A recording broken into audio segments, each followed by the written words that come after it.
අවුරුද්දේ විද්‍යාව ගැන කතා කරනකොට තවත් අපිට කතා නොකරම බැරි දෙයක් තමයි ආස්මි.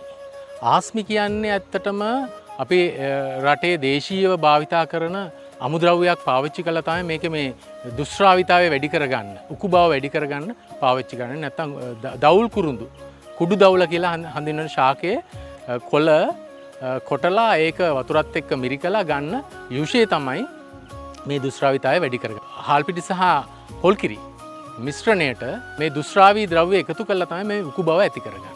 මේකේ තියෙන හෙල්ත් බෙනිෆිට් එක ගැන අපි කතා නොකරම බෑ.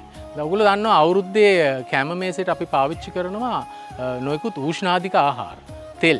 ඉතින් ඒ අතරට මේ ආස්මි පාවිච්චි කළාම වෙන්නේ මොකද්ද? අර තියෙන ඇඟේ උෂ්ණාධික බව පුළුවන් තරම් අඩු වෙනවා.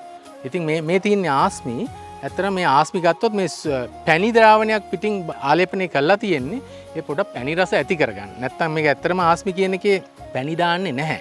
පැණි දාන්නේ නැතුව හාල් පිටි, පොල් කිරි සහ මේ කුඩු දවුල කියන එකේ යුෂ පාවිච්චි කරලා මේ හදන එක ආහාරයට ගත්තාම අර උෂ්ණාධික ගතිය අවම වෙනවා.